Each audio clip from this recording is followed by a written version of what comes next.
Jack Smith finally testifies, and apparently we're detaining 5-year-olds. The stakes starts now.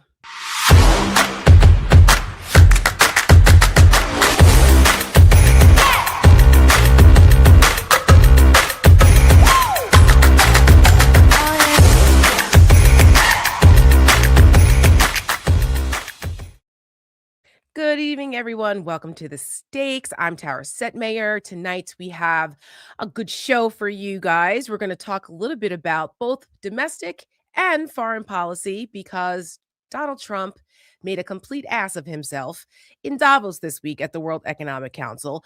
We're going to talk in the latter half of the show tonight with Seneca Project senior advisor Rina Shah. She's also a good friend of mine, and she is a geopolitical risk consultant. She was a Republican Hill staffer and one of the never Trump Republicans one of the first to speak out against Donald Trump back in 2016. And so she'll be joining us a little later because we got to talk Davos. I don't know if you guys saw what Donald Trump did, but it was something else. But before we get to Rena in a little bit, we're going to talk a little bit about Jack Smith. Special counsel Jack Smith, the country finally got a chance to hear from the former special counsel, the gentleman who we thought was going to have so much promise. He indicted Donald Trump on 2 different cases. And then, of course, time ran out because justice moves slow in this country. Merrick Garland took too freaking long and to get that moving, and the clock just ran out, and the American people never fully got a chance to see Donald Trump prosecuted in a court of law for his crimes and for what he did that led to January 6th, the fake elector scheme, the documents case where he decided to just steal classified documents and leave them there in the shitter in Mar-a-Lago and stack them wherever he would sell them or whatever he did with them. We don't know. We still don't really fully know. But I had this marked on my calendar because I was like, I want to hear from Jack Smith. And it's a little too late now. I mean, Donald Trump is back in office, but I got to tell you, it was infuriating to watch. It really was. Watching the Republicans in the House of Representatives, Republicans who actually were cowering and running for their lives on January 6th, watching them actually try to rewrite history. It is really, there really is no limit. I don't know why I'm shocked anymore because this is what they do, but it's like after everything, they're still auditioning for Donald Trump, still auditioning for him to make sure that he loves them and likes them. And that's what was happening today, but the American people saw what happened. They did. And I give Jack Smith a lot of credit for having to sit there and be grilled by these people, these hypocrites. The same people, like I said, who were running for their lives on January 6th because of the mob, the insurrectionist mob sent by Donald Trump, when he knew he lost. He knew he lost. There were a couple of moments during this where I was like screaming at the TV, like screaming. And I actually called up my good friend and senior advisor for the Seneca Project, Denver Riggleman, because Denver was on the January 6th committee. He was one of the technical advisors. It was his team that uncovered a lot of the metadata and a lot of the text messages and emails and things that between some of the January 6th folks and members of Congress and all of that. And when the representative from Wyoming, the one that beat Liz Cheney, Hagman, who looks like she looks like George Santos in drag, but that's an aside.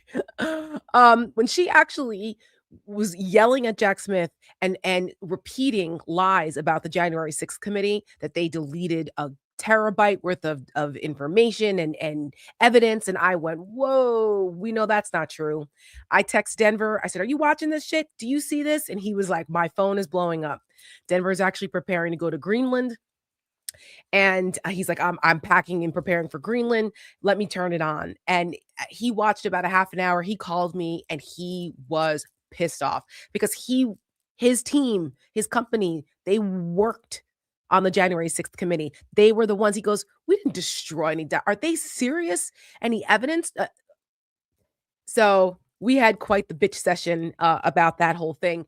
But also, there were some moments there where my good friends, the Capitol police officers, Aquilino Ganell, Harry Dunn, Michael Fanone, and Daniel Hodges were sitting in the audience. And, I applaud them for continuing to stand up and speak out and show up because I know it's so hard for them. It's so hard for them to have to relive this. Here we are 5 years later, and they knowing what they went through, knowing the injuries, the both emotional and physical from January 6th, and to have to listen to those Republicans lie about what happened that day and tell them that, oh no, it wasn't it was just a riot. Donald Trump had nothing to do with it. The real people who were responsible or, whoever else. Like, yeah, I give them credit for being able to sit there and go through it because their presence is important for people. They are a living, breathing reminder of the truth of what happened that day because we are not going to let them rewrite history. So, we're going to show you guys a couple clips from what happened today. And also, we have a bonus for you guys tonight. We have a new Seneca Project video coming out. So stay tuned. We're going to play that in the second half of the show as well. It's called Let Freedom Win. And I'm excited for you guys to see it because we worked really hard on this one and we're very proud of it. So stay tuned for that. We're going to do that too. But here's a clip from Jack Smith's hearing today. This is Representative Neguse. Now, he was also on the January 6th committee. He's excellent. I wish they would put him out there more because he's a really good messenger. He's clear and concise, the way in which he speaks and presents things. But this is Representative Neguse. He's from Colorado, I believe. I think this young man has a bright future. Take a listen. Republicans are trying to rewrite history. That's what this is. Many of them were with us in the House chamber on January 6th. I remember it well. The chairman was there, as was I. There's been a lot of discussion about witnesses today. Perhaps the chairman could muster the courage to call the 4 witnesses who I see. The American public may not see. I see, standing behind you, Mr. Smith, the 4 police officers who risked everything, life and limb, to do what? To protect the Republican members on the dais.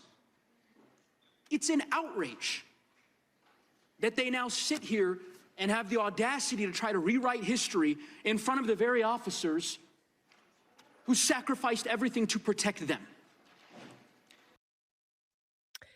He's exactly right.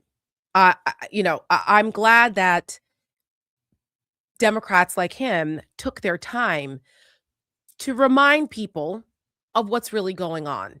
Now, not all of them did that because a lot of times, and this is very frustrating. Like for those who know, I worked on Capitol Hill for many years. I was a comms director, and I prepped the member for many hearings and for questioning and things like that.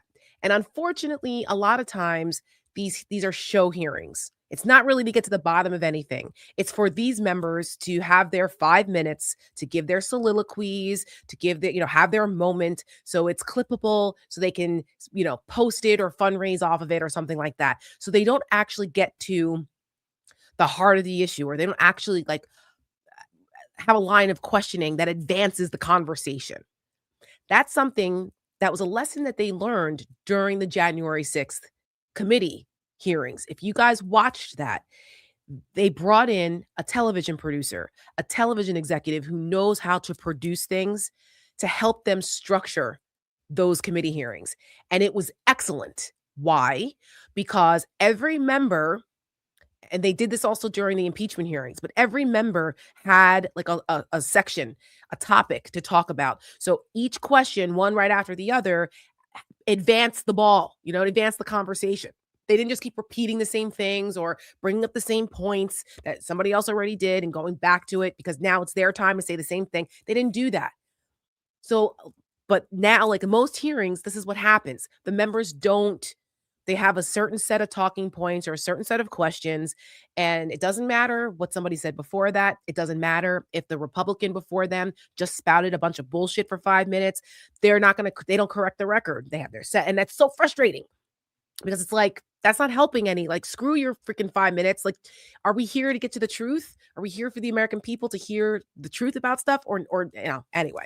But Nagoose was one of those good ones who took his time and used it well.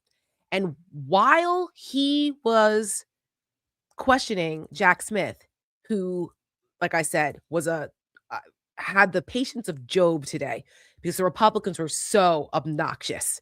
I mean, so obnoxious.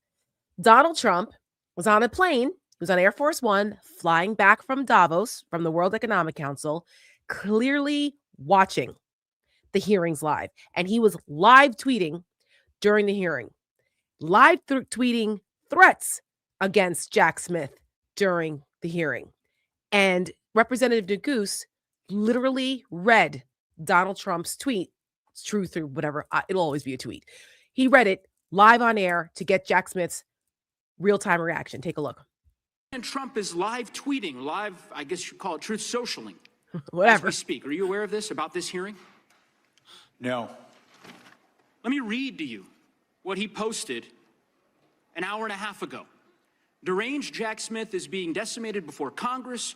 It was over when they discussed his past failures and unfair prosecutions. He destroyed many lives under the guise of legitimacy. Jack Smith is a deranged animal who shouldn't be allowed to practice law. If you're a Republican, his license would be taken away from him, and far worse. Hopefully, the Attorney General is looking at what he's done. We have a word for this. It's called weaponization. It's called corruption. Mr. Smith, if you care to respond, I'll give you an opportunity, but I will simply say we are grateful for your service to this country. We appreciate your fidelity to the rule of law. And I would echo the comments that have been made by my Democratic colleagues to ignore the noise that you hear from so many of my colleagues who would debase themselves in this way. It is, in my view, subversive of the oaths that we took to defend the Constitution. I'm happy to give you an opportunity, Mr. Smith, if you'd like to respond. I don't have anything to add. Thank you for your service. Jack Smith is a patriot. Jack Smith is a patriot who has dedicated 30 years of his life to service to this country, to the rule of law. Donald Trump is a traitorous bastard. He's the deranged individual here, not Jack Smith.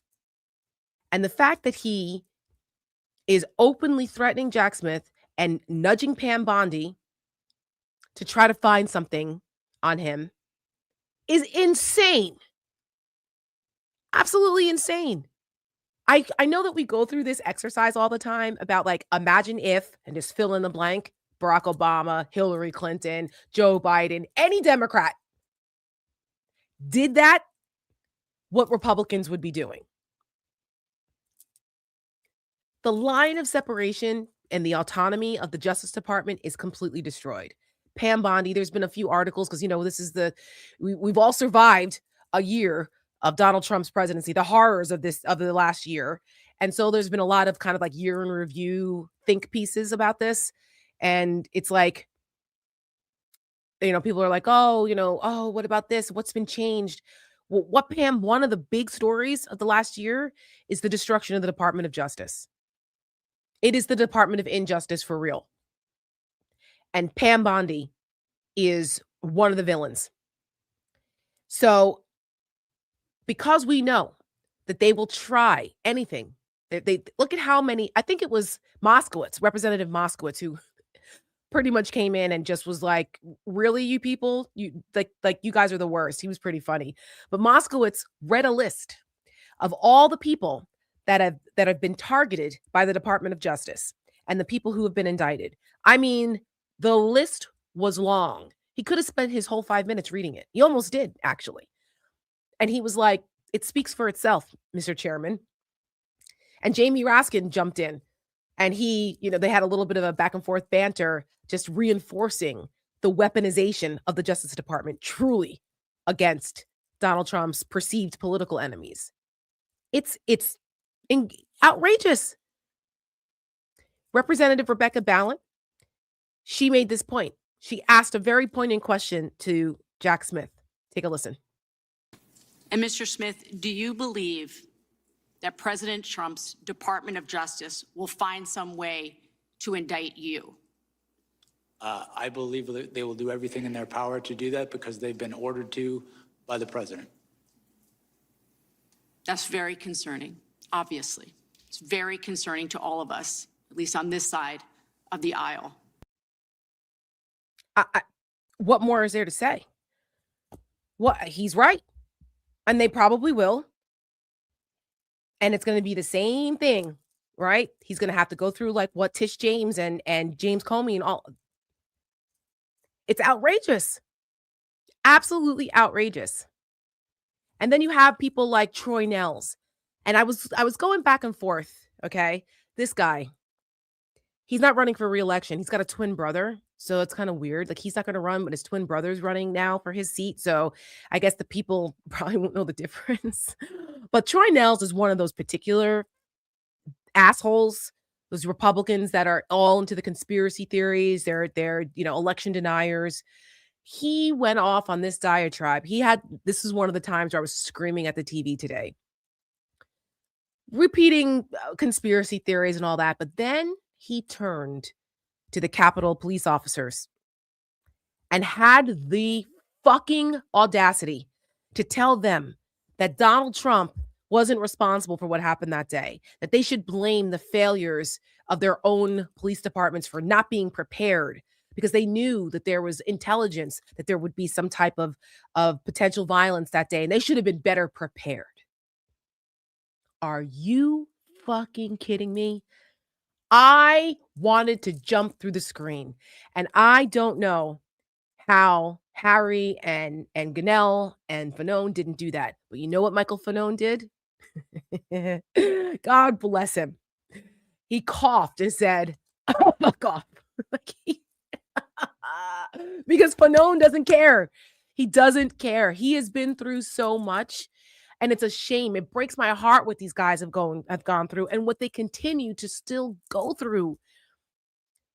But he doesn't care. He gave him the finger from sitting there. Listen, it was an act of rebellion breaking decorum that I'm here for because they deserve it. How dare Troy Nels do that? And there are a bunch of others that were spouting bullshit about January 6th that just wasn't okay. But here's the other thing, and then I'm going to talk a little bit about ICE, and then we'll bring in Rina. Mallory, ping me when Rina's ready. There was a break in the hearing, and I don't know if you guys have seen, but a bunch of the January 6th insurrectionists who were pardoned have now been trolling a lot of people. They've been trolling the officers. Some of the Proud Boys were trolling them. 2 weeks ago on the January 6th anniversary, there were some Proud Boys. They were in DC, and they were hanging out at 400 North Capitol. That's 400 North Capitol Street is where a lot of the networks have their DC bureaus. So if I go on set to do MSNBC, I go to 400 North Capitol. Fox News is in that building. MS is in that building. C-SPAN is in that building. A bunch of them. I think News Nation is over there too now. But they were hanging out in the lobby to try to just harass and get a rise out of Harry Dunn or Fanone. Well, one of these Nazi bastards, Ivan Raiklin, I think that's his name. He was Ivan. He was there in the audience. Now, this guy, I believe, also had like the enemies list where he was naming all these people and bragging about it. He's a Michael Flynn flunky. He's got some questionable ties, some questionable Russian ties. The guy is a full-blown Nazi. He was in the audience, and during the break, he taunted Michael Fanone. Watch this. All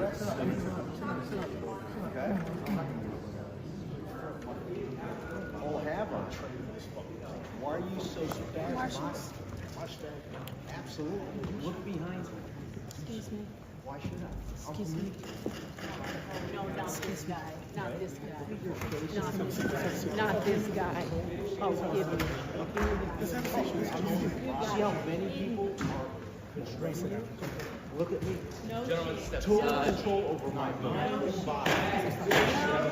Total control over your mind and body. Sir, you have no shame. No shame. You have no shame. Treating these people that way. This guy has threatened my family, Unbelievable. threatened my children, threatened to rape my children. Oh, rape my children, you sick bastard. Rape my children. Don't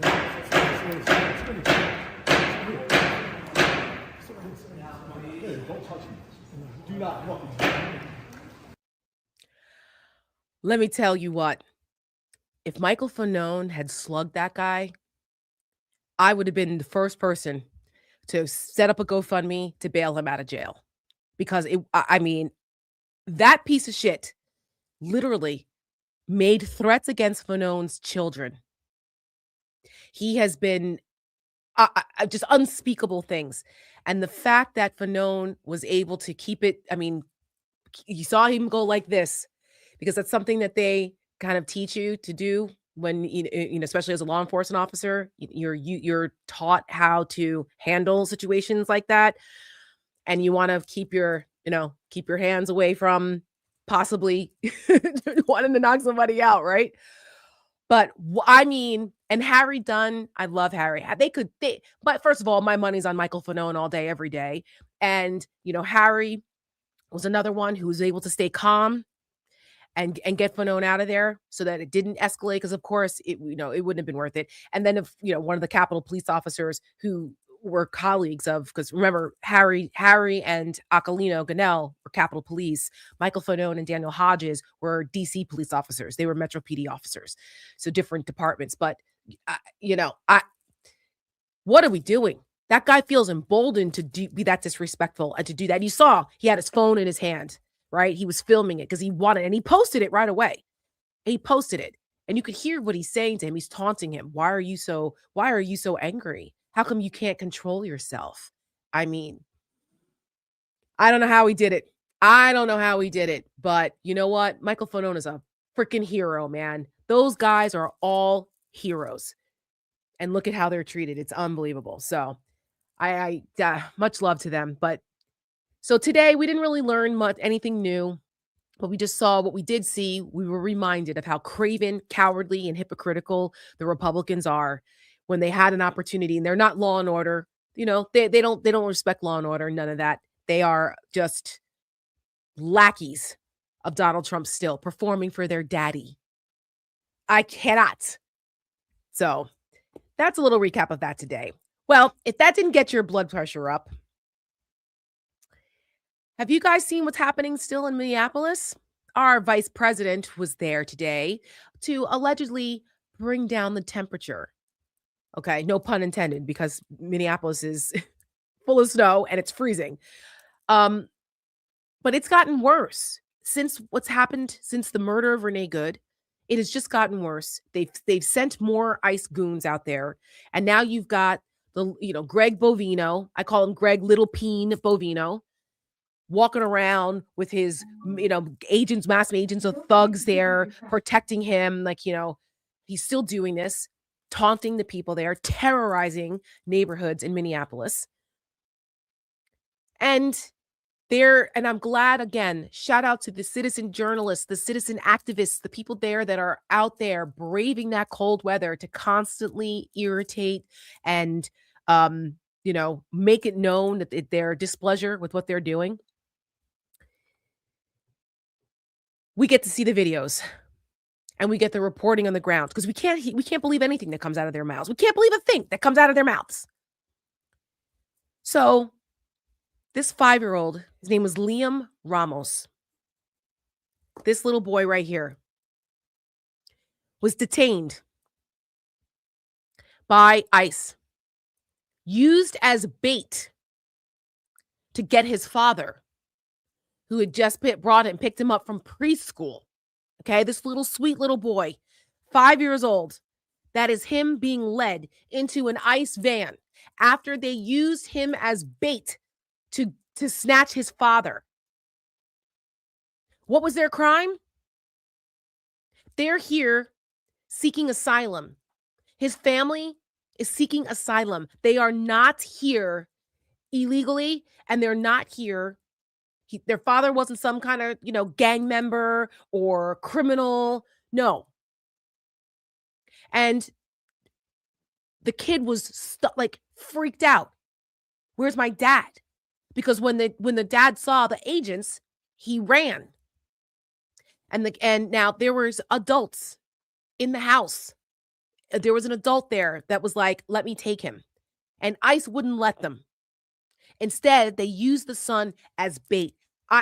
I cannot begin to tell you how cruel this is, how unethical this is. And now that little boy is in detention with his father in Texas. JD Vance actually tried to say that ICE rescued this little boy because the father abandoned him in the cold. And what was ICE supposed to do?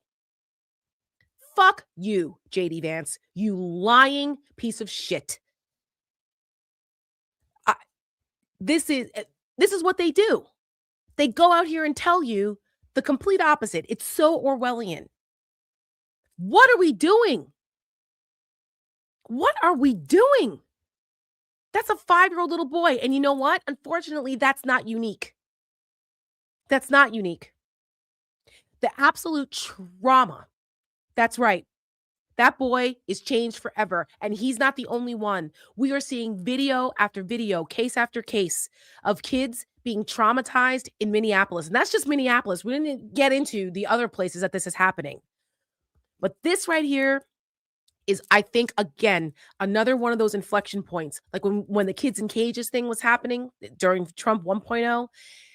Let me explain something to you guys. There is an actual memo. There is a directive, just like there was in the first Trump term, the cruelty was the point. They were targeting family separations to use that as a tool to deter people from coming across the border. They were doing it on purpose. And once the American people saw that, that's when there was a lot of backlash. They were like, whoa, wait a minute. Wait. We can't do this. Well, guess what? They're doing it again. They're doing it again. This is at least the fourth or fifth case of a little kid like this being detained in Minneapolis. Now they're going after teenagers. And in some of these cases, these are American citizens. This family was seeking asylum. They were doing it the right way. They were showing up for court. They were given, it's called being paroled into the country. They were allowed to be here while their asylum case is being reviewed. Okay? Yes, that is correct. Liam is the 4th child in that school district to be disappeared. That's right. And the superintendent of that school district, heartbreaking. It was heartbreaking to hear from them. But what are we doing? What are we doing? This also goes along with the other story, big story, the last 24 hours, how ICE officers now are asserting sweeping powers to enter homes without a judge's warrant. Our good friends over at Whistleblower Aid, they have clients who came forward that got a copy of this memo inside of ICE and said, people need to know what's going on because we're seeing all these videos of these ICE agents busting down doors and entering people's homes. And I mean, I remember the 4th Amendment, unlawful search and seizure, 5th Amendment, due process, 14th Amendment. How the hell are they allowed to do this? Well, they're really not. There's like a loophole where if there's already a detainer or there's an order for removal, then they're allowed to use these administrative warrants. That is judicially questionable. But this is what they're operating under. And that's why you're seeing them now breaking into people's homes. You may have seen there was a poor guy. He was like taking a shower. He was in his boxers. They bust into their home and took the guy. And it wasn't even the right guy. It was a case of mistaken identity. And the guy they were looking for, who was a sex offender, was actually already in jail.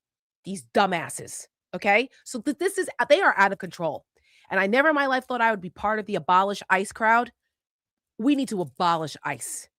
That agency needs to be completely dismantled and rebuilt from the ground up, because this is bullshit. This is how you start with a private Gestapo here. And I'm telling you, now it's kids. The kids are the worst of the worst. Greg Bovino was asked today if he had a problem with this, because, it's really upsetting the American people.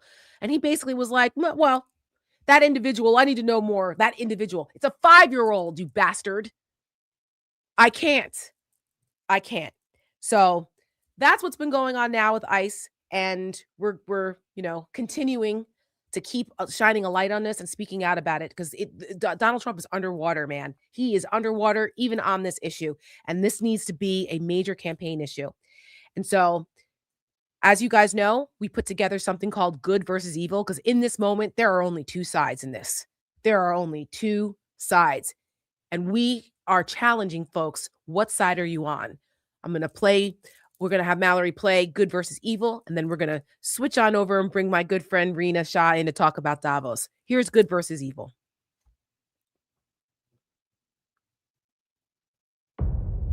You can hear the man screaming, "Ayuda, help me," during the struggle. ICE agents dragged this pregnant woman across the street. Are we really going to be the Gestapo where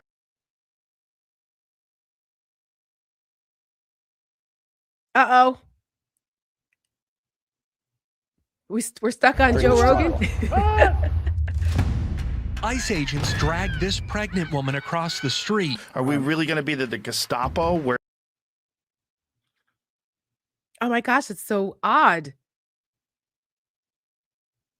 I mean, if that's an appropriate place to get stuck on. That's so weird why that's happening. Huh. Okay. We will try again later, but it's also on all our socials, so don't worry about that. But yeah. Are we really going to be the Gestapo disappearing people? I mean, when you lost Joe Rogan.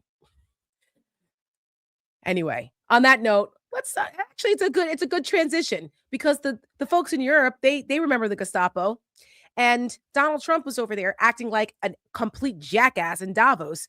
And I want to bring in my friend Rina Shah, because she actually pays attention to these things, and she's also one of our lovely senior advisors for Seneca, to talk a little bit about what happened in Davos and why you guys should care, because usually that's for the elites. Nobody cares about that. So Mal, is Rina here?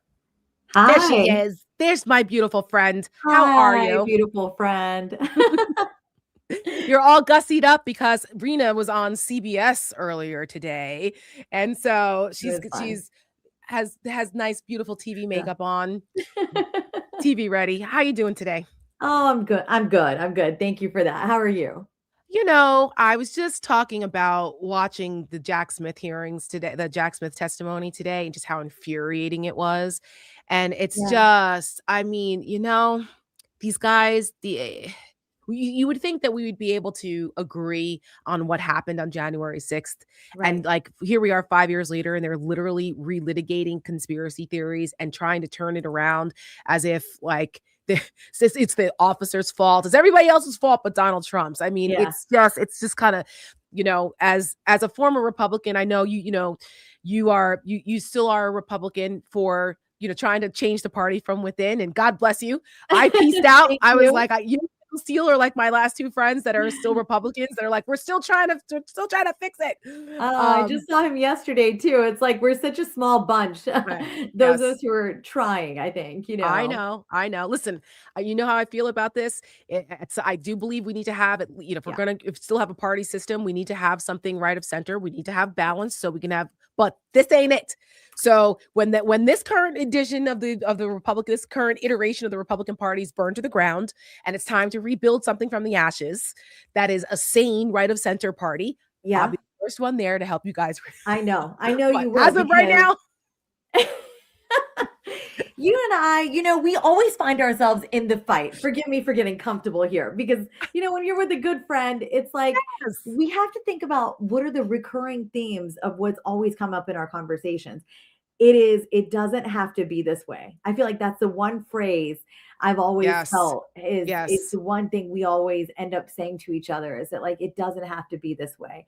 And how can we make it better too? It's yep, I think maybe I should reintroduce myself to the audience a bit. I'm Rina Shah. I'm that hashtag never Trump voice from DC, who is all about keeping democracy fierce and free. And that's really me in a nutshell. I mean, Capitol Hill experience, private sector experience, political campaign experience, nothing can really prepare you for the moment where everything kind of feels upside down. yes, And it almost feels like, well, we knew we were headed here, but where was the acceleration, and what can we do when we feel like everything is crumbling around us? I'm yep, one of those people that doesn't believe that doom and gloom abroad is something that we're immune from. I think right, actually it hits our borders in such a way. And I actually was so privileged last month to be able to go over to Brussels with the EU delegation to the US. yes, And anybody who doesn't know they exist, so we have a whole delegation. There's an ambassador. There is a whole embassy of representing the European Union here in the United States. And these people are really committed to telling the story of our interdependency. hmm, But that is kind of why I think it matters so much to me to come here and talk to you about diving into this Davos drama, why you should do it too, about why the Greenland grab is important yep, to learn more about beyond the headlines, and also to understand why Europe is rightfully pushing back on Trump. Now, are yes, they doing it in a way that is to my pleasure? Not yet. I yeah. think they could be more creative. I think they could be more forceful, but the Europeans are not us. And I think they're shell shocked a little bit. You know what For I mean? sure. Because Yeah. this year, last year, I traveled a bunch overseas. Yeah. And and I spent 2 weeks in Italy, and I spent some time in Spain and Portugal and Morocco, which I'll get to Yeah. Morocco in a second because they signed on to that stupid Board of Peace thing. And I was like, Yeah. what are y'all doing? Mhm. But that Morocco, it's different. But in Europe, they are horrified. They're like, we don't understand like what is happening. And I still think that because they're so reliant on the US, and we've been such strong partners. The world order has depended on this what felt like an unbreakable bond for For all of sure. these years since World War II, that they're like they don't quite know how to move because they're like, wait a minute, is he really doing this stuff? So I think that they're finally starting to see it now with the Greenland grab. But what did you experience when you were over there with that trip? By the way, I I was super think jealous because I wanted to go back. I I wanted to go yeah. back. Well, I was one like, I day we're love gonna do that Rome portion together, because I did a yes, few days in Brussels and then did a few days in Rome. And I'm looking down because I actually made a couple of notes about that. yeah, Um, I had never really thought to go spend time, you know, immersed in Europe. Like, of course, everybody loves to visit, and I have a unique family history in that the vast majority of my family I don't have in the United States. I have them in the United Kingdom. They were refugees of the crown when my dad's side of the family was kicked out of Uganda. So that was a really an important part of my family history that I've never actually fully spent time on, because I'm so proud to be American. Right. yeah, My American story is an all American story growing up in rural America. And so when I went over and met all these really fine folks, and actually I'm able to say that I was able to have a private audience with Kaya Kalas, who is the vice president. She's right under Ursula von der Leyen. mm-hmm, She is the former Estonian prime minister. Roberta Metsola, who is the president of the European Parliament, got one-on-one audiences with these people. Because why? They care what Americans think of them. And, for the US, so you were just talking about their dependency on us. And yeah. I'm a busy mom of three, and I'm kind of running at this point in the day. I can't have caffeine, so I'm running on my notes at this point. But let me just say, I want people to know, because we always think they need us, right? Yeah, That deep interdependence, sorry.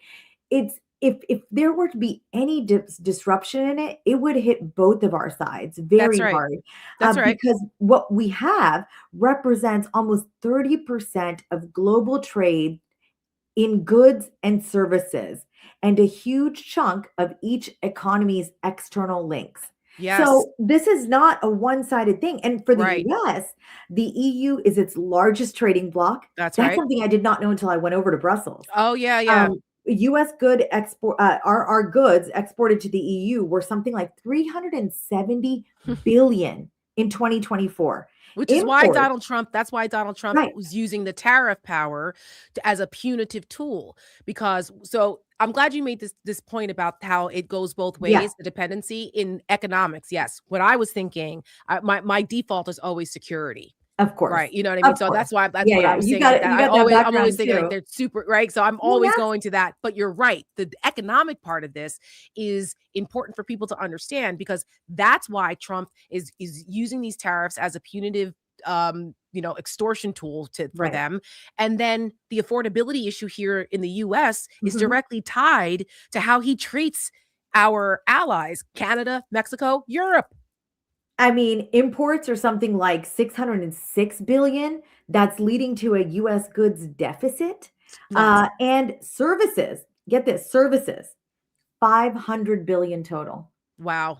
So, I Yeah. mean, what are we talking about here? He wanted to be a bully and try to use those tariffs to bully, but I'm actually one of the people named in those two Supreme Court cases. I'm in the learning resources case before the Supreme Court about tariffs. I believe they're illegal. I mean, you and I were both creatures of Congress. Yes. I do not. I think this is executive overreach that is setting a horrible precedent, and I think they're illegal. And And so horrible that's why I president, signed yes. on to that case.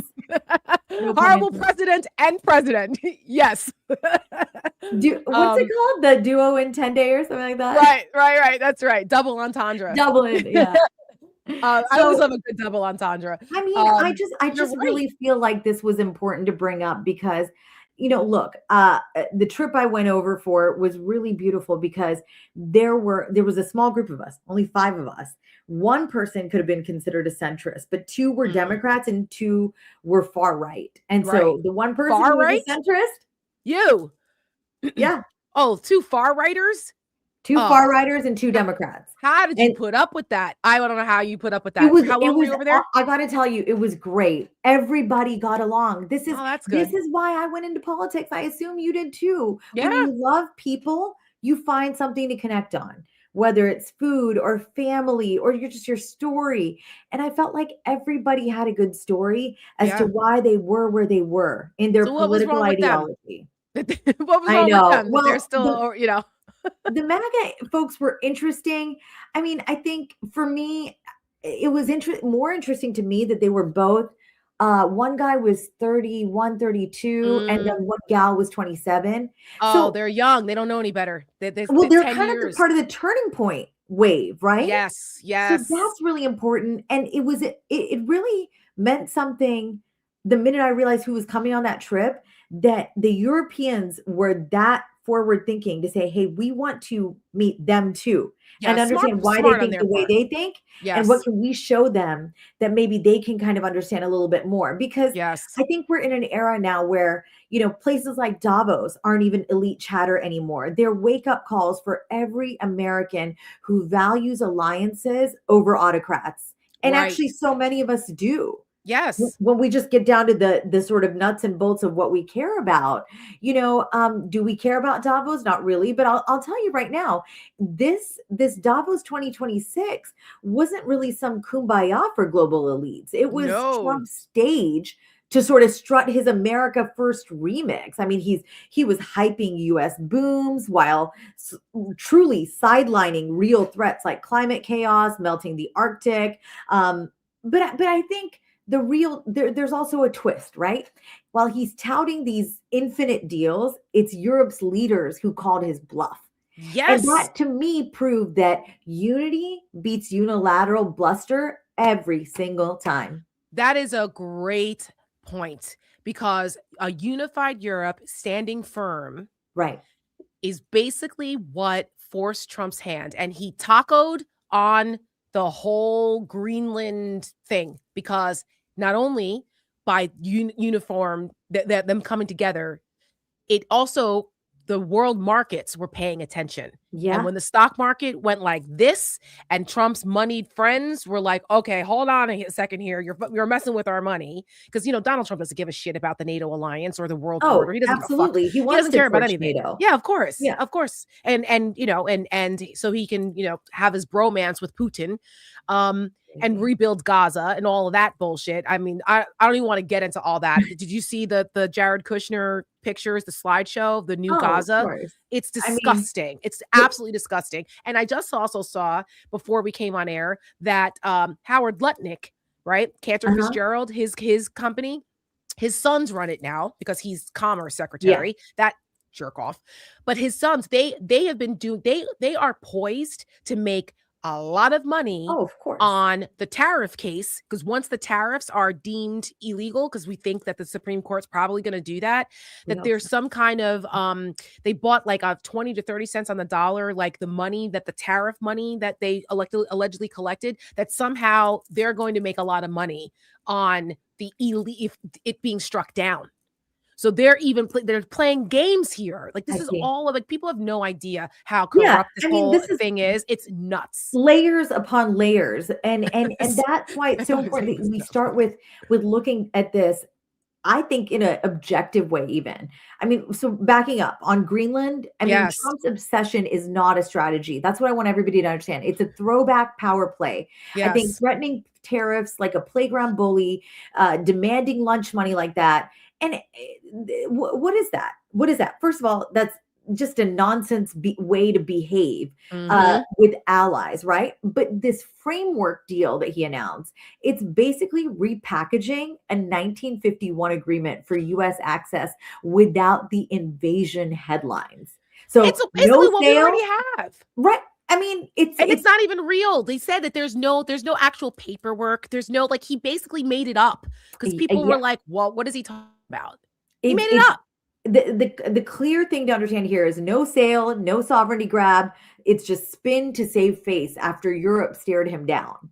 And then Europe's response, which was refreshingly spine stiff, Macron slammed it as weakening the continent. And then von der Leyen vowed that there would be no yielding to coercion. And Yes. even populists sort of distanced themselves, saying that Trump's tactic had crossed lines. Yes. His tactics have crossed lines. So Yes. they're gearing up with tools like the EU's trade bazooka to hit back.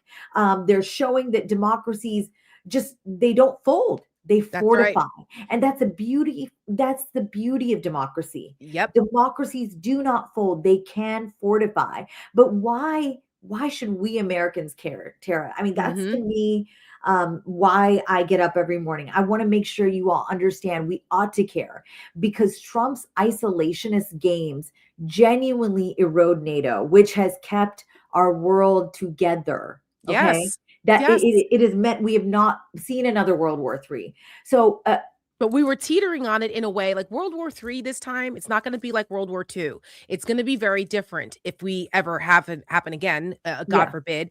But we were starting to see what that could potentially look like if Trump was serious about going kinetic in Greenland. yeah, Because people were probably wondering, like, why all of a sudden were some Republicans growing a spine and actually speaking up about this and saying that that's something they could potentially impeach Trump over if he actually did this?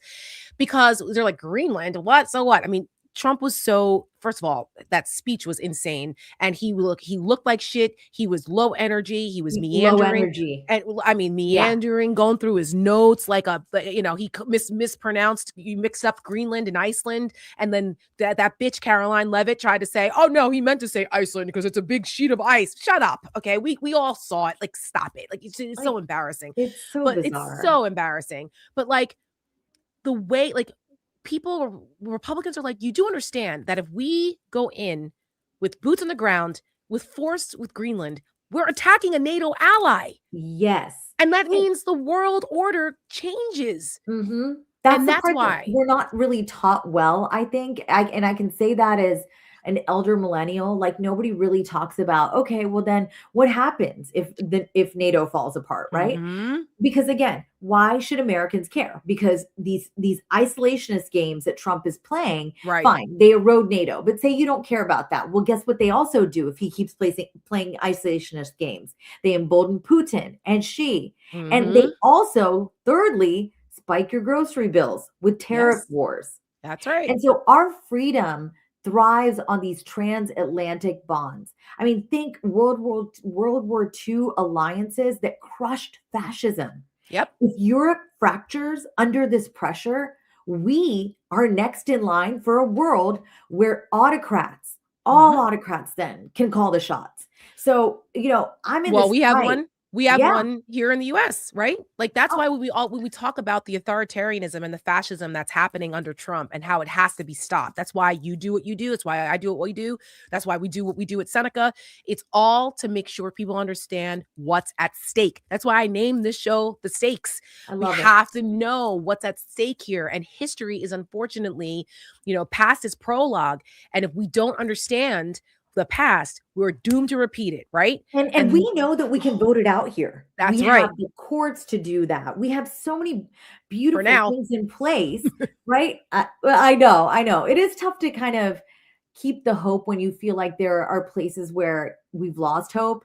But I actually would say to you that there are many examples over the past year in which the courts have curbed Mhm. what could be some really, really awful overreach and stuff that again you peel back the layers on. It doesn't always make the headlines, but it's also again a trust in a system that maybe has to reinvent itself, right? Mm. Like again, that's democracy. It's messy. Our founders told us that. They Right. showed it to us over generations, but at least we know we can vote them out over here. And I think for me, why I'm in this fight is because freedom is not a slogan. It's the air we breathe. And Mhm. and right now I get that so many people are feeling very suffocated. I mean, Trump's chaos at Davos and Greenland, that's not strength.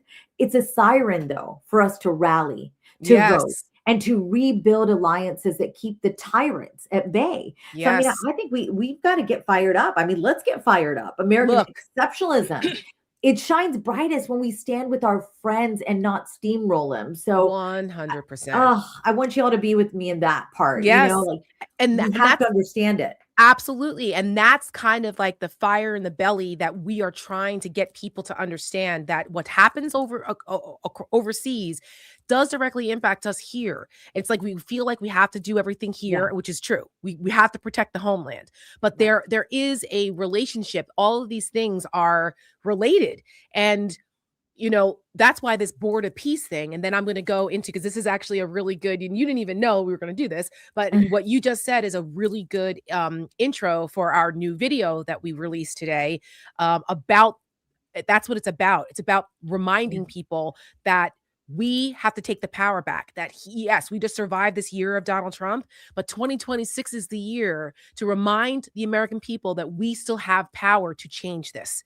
We still have those levers of power with our vote and with holding people accountable yeah, and with the elections in midterms to try to right this ship. We have to start yeah, somewhere, and that's here in 2026. Um, but the board of peace is trying to change that world order, right? That's why the Europeans rejected it. And Donald Trump is saying, "Oh, I'm going to be the chairman. I'm going to control it." And you need $1 billion from to get on this board. It's just another. What are you yeah. trying to? You're trying to replace the UN or the EU with this board of autocrats and failed democracies or unstable democracies. I mean, Vladimir Putin is on this board. Okay. You've got Putin, you've got Erdogan, you've got, like, let's see what other countries, Uzbekistan. Yeah, It's just like it's countries that are not Belarus, right? Like, this is not a the joke. EU. This is not strong democracy. It's not the G7 here. Okay. No, no. And it's insane. And people are, looking at this and just going, it's just another power grab by Trump who's trying to restructure the world order in his own way. But those people who are serious, they know this isn't a serious thing. But politically here, Tara, I think you and I both know this. All this exposes his playbook. Yes. I mean, his playbook is bully first, backpedal later, Mhm. leave the allies scared and skeptical. That is the Mhm. entire playbook. Yep. It's And it's great. exposed now. It So is. what do people do with that, right? And then it's like that old saying, you know, when you're in the toughest times of your life is when you find out who your real friends are, right? Yes. And that maybe it's this moment because you know, again, the European firm spine here, I think, is the real story. Yes. You know, even the German Chancellor Merz vowed unity against future threats. So the pushback to me really signals a Europe that is accelerating towards strategic autonomy. I mean, they're Mhm. trying to ditch that over reliance on a fickle U.S. under Trump. Yes. That's right. And it also shows that, um, that the world what the world could look like isolating the United States. They're preparing, and we don't want that. That's not, you know, I don't think the American people fully understand the ramifications of something like that Yeah, happening, but, Jen Pollock just said Mark Carney's speech was perfection. That's, you know, yeah, the Canadian prime minister. That's exactly what he said, the things that he was saying. It's just, and then, you know, you even had the right. Danish representative that told Donald Trump to fuck off. I mean, that shit was crazy. Like, but to your point, they looked at this as an existential threat to not only their sovereignty in Europe, but also the world order. And look what happened. Trump backed off it. So I'm Mhm. going to go ahead and show everyone that's watching our newest Seneca project video. Once again, as folks know, Michelle, God bless her, she's off over at Mayday now doing her thing over there. So we have a whole different process now. We're working with a new team, and I produced this with our editors over at Atlas Creative. Out in LA, and they've been doing amazing work with us. And this is, I woke up with this concept. I woke up in the middle, like in the morning, I'm like, let freedom win. Everyone loves the song My Country 'Tis of Thee, right? It just evokes a certain just, you know, love of America, and just it's just one of those beautiful songs. Yeah. And I heard this incredible rendition by the Navy band. So the track that you hear, this is the Navy band singing this version of Oh, My Country 'Tis of Thee. And I said, we, you know, the idea of let freedom ring, because we're looking at our freedoms being eroded. And I'm like, mhm. we need to take this back. We need to take our freedoms back, and we need to let freedom win. And For so sure. here is our latest video from Seneca, dropped today. Let freedom win. Mallory, hit it. Love it. My country, 'tis of thee, sweet land of liberty, of thee I sing. And when my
That was beautiful. I actually got a little teary watching that. Yeah. Oh, I I have just I goosebumps. Oh my gosh. The idea was to show the juxtaposition, right? The first half was the contrast of the horrors of Donald Trump and what we've endured over the last year over the really beautiful words of that song. And then the second half was we've had enough. You know, enough is enough in this country, and showing what we can do in this year. We started to see the righteous anger of the American people with the No Kings protest and what's happening and people standing up, and that's what we need to do. And then, showing the beautiful things about our country and our, the Mallory, credit to Mallory, she came up with the let freedom endure concept, and then working with our with Atlas Creative. I love them out there. They're so talented. Chuck and Sherry and Esther, and their photographers. Like, we came up with the let freedom inspire, endure, and then win. Yeah. Because the inspiration of the sacrifices that people have made before us, right? Like, blood was shed for this freedom. Freedom isn't free. It's not free. And No. those people, that when I found those images of that little boy walking through the cemetery, the military cemetery in his little uniform, I was like, "Oh my God." And Yeah. then the soldier, saluting, and then the freedom of that young woman running with the flag, like, that's who we are. Oh my This God. is who we are. In a nutshell, I love Right? that. And people So, forget what a young country we are, right. especially on Martin Luther King Jr.'s on Monday, on Yes. the day we're supposed to be remembering what this modern real icon meant to us. People are sharing that there are folks who are alive today who sat with him. Yes. Uh, okay. So why are Yes. we posting black and white pictures all the time? I mean, that man lived in color.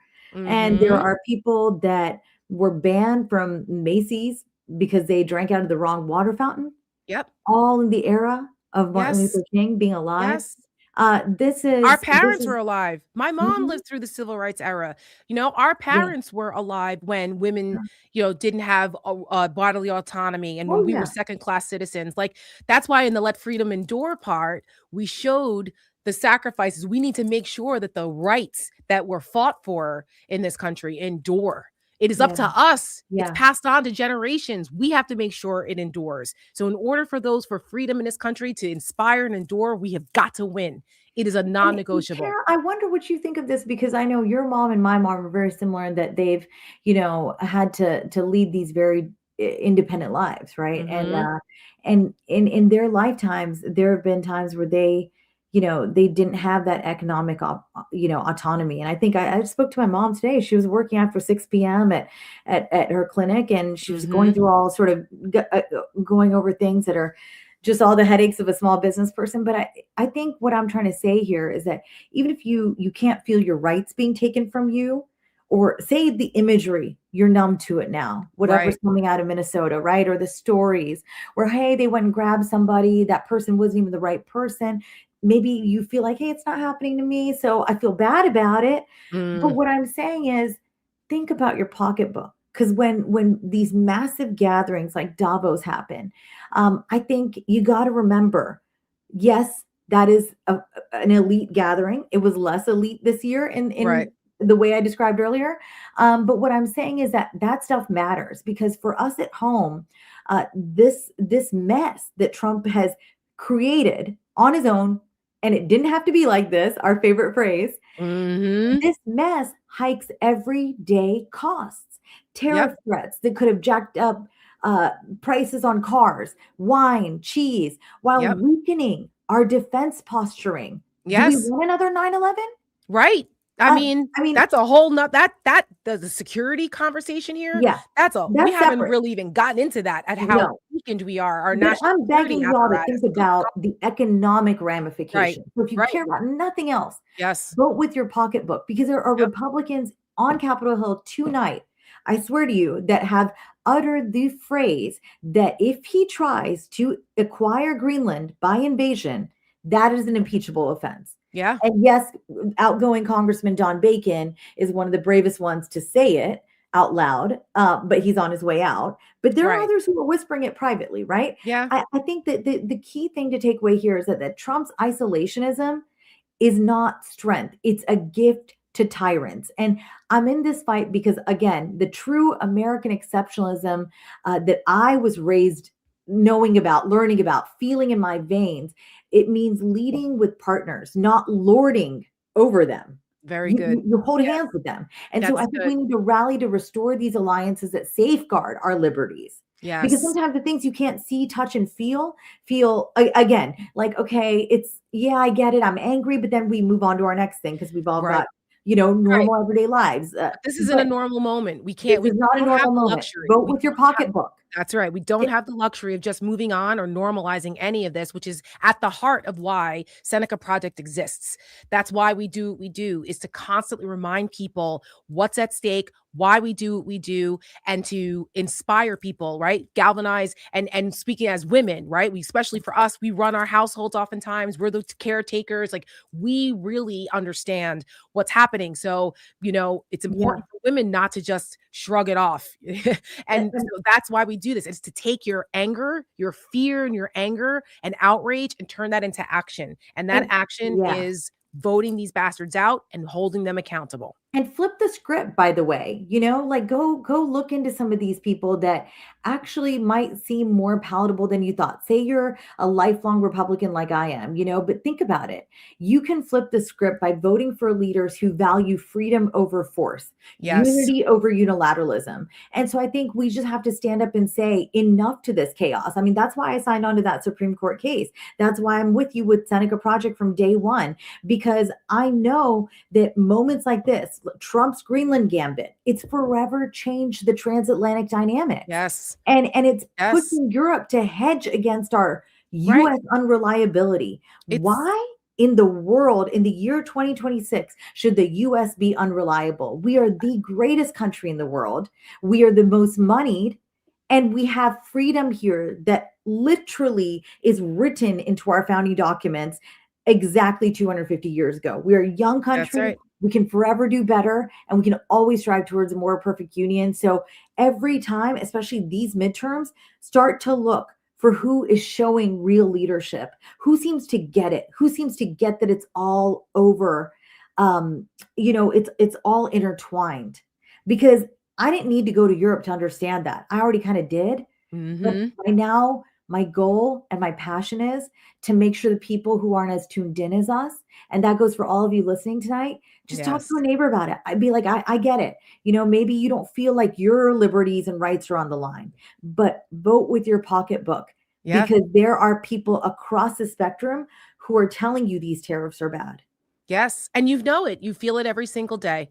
And that's what moves people. So, um, Well, you know, can I move the audience with one little secret? Because I feel like yes, the of stakes course. is a really a special place. I think you created such a great conversational place here. And I see it, the chat is just lit up. Yes, that's why I put I my just want glasses on. This is, people don't believe that I'm as old as I am. I'm like, yes, I'm 50 and I need glasses now. My mom makes fun of me all the time, and she like ribs me about AARP stuff and like asks me if I've gotten discounts yet. And I'm like, fuck off, mom. Okay.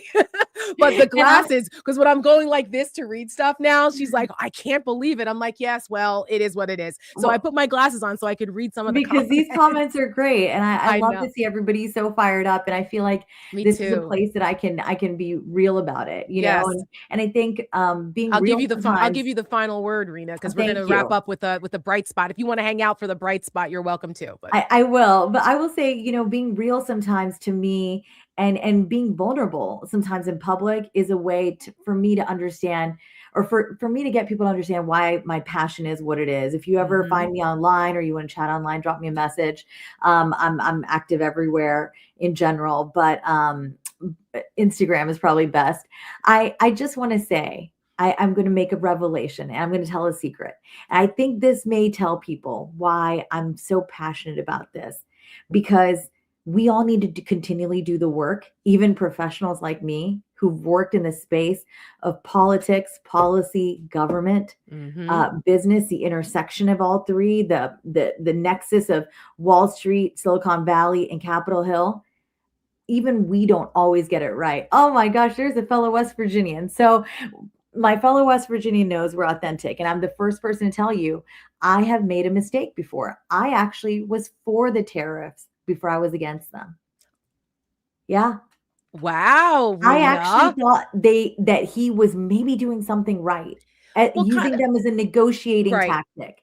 I mean, listen, even Ronald Reagan invoked tariffs when they needed to be. I mean, the tariff Oh, thing is strategically used in the past. It's like Donald Trump's not the first person to use tariffs, right? no, of But the course not. way he's using them is The just the way. nuttiest. So I will give you a fair pass on that, Thank Miss you, Shaw. thank you. But that's my secret. I've actually never said it in public before. That Well, I was for them before I right. was vehemently Right. against them. Right. Well, you know what? That is a perfect example of a reasonable person looking at a policy and seeing that the practical effect of it actually doesn't work and being able to admit it that and course correct is part of being a well-adjusted adult. Exactly. Something It Donald is. Trump doesn't know And anything being an about. active citizen who That's cares right. about enough to like read and say, you know what? Something doesn't smell right. That's right. Thank you. Well, I am honored that you were I'm honored that you were brave enough to admit that Thank to you. all of us. But Well, well, I on that note, I'm going to unfortunately we don't have the video, which I was hoping we had because it's so cute and it's really in this moment that we're in, it's really good. But I'll make sure it's posted. And for you guys, if you're not signed up for the Seneca Project newsletter, please make sure you go to our website, senecaproject.us. And that way, because every week in our Seneca Snapshot, our weekly newsletter that goes out on Wednesdays, I've added a bright spot because people know that I think it's super important to have positive reminders of joyful things and things that bring joy and happiness to our lives. Awesome. Mallory put the bright spot link in the chat there. I encourage everybody to watch it. It's only 2 minutes long, but it's about these two fourth graders who were best friends, and one of them moved away. So they lived in Cleveland, Ohio. One of them moved away to Texas, and he was devastated. It was Miles, and I forget the other one's name, and they were it hit me because I have a friend that I'm still friends with since our first day of school. We've been friends since we were 6 years old. My friend David wow. Bauer, and he and I literally went to our first day of school together, and here we are at 50 years old, still friends to this I day. I know love his that. family, his wife, he's got two beautiful daughters, and the fact that those kinds of friendships and that bond is so important. And for boys, especially, to have a friend like that. So Right. what happened is, so Miles is the little black kid, and I forget his friend's name, but anyway, so the other little boy moved away, and Miles, they were devastated. There they are. Mm. And the moms recognized that they were like so sad and secretly made sure they were able to see each other again and surprised Miles with his little friend to come visit him. And when you see his reaction, he had no idea. He starts to cry. He was so happy to see his buddy, and he hugs him, and the dogs are in the house and the dogs are Oh jumping my up because they goodness. recognize him, and they were just so happy to see each other. And I was like, it gave me all the feels because first of all, you're Yeah. the mom of daughters, and I don't have children, but I see what's happening to our young boys too, and how it's not okay to show vulnerability or emotion, when they see each other. Like the fact that they were so open and he was crying and their moms were nurturing those relationships, that is so important for our young boys to Yes. know it's Yes. okay, it's all right. And the fact that they understood that they needed to encourage that. I mean, kudos to their moms for making that happen. Because when we were kids, we didn't have cell phones, right? We didn't have Facebook or FaceTime, or that was like FaceTime. some kind of Star Trek shit, right? Where you could video look at somebody. Like that was something so far in the future. You had to Oh literally man. beg your parents to pick up the phone and make a long distance call, and they'd be like, you can be on the phone for 5 minutes because it costs like $4 a minute to make a long Yeah. distance call, right? Back in the day, or Yeah. you were pen pals. You know what I mean? You literally had to write a letter to someone. So it was so much harder to stay connected. And even with today's technology, how it's much easier to stay connected, these kids needed to see each other, and they that bond of being together in person, I think was really beautiful. So that's my bright spot for the week, is little fourth grade best friends reuniting after one moved away, and just the raw emotion and pure joy of them being able to be in each other's presence, I thought was beautiful. I love that. I think There it's you really go. beautiful too. Yes. So there you have it, guys. Well, thank you so much for joining us for this week's edition of The Stakes. I'm so happy you guys got to see my lovely, beautiful, smart friend, Rina Shah, who is not only a wonderful friend and beautiful mother, but a super sharp, smart analyst and out there doing the work. And we're so proud to have you as a part of the Seneca family. And I just love you. Big love, big shout out and I hugs love you to so hubby, much. who And we I love love. what you created. Yes, thank you, Let's thank keep you. going. And we will see more of you, my dear. There will be more of Rina in 2026 as we continue to do things and work together on letting freedom win. See you guys next week. Good night.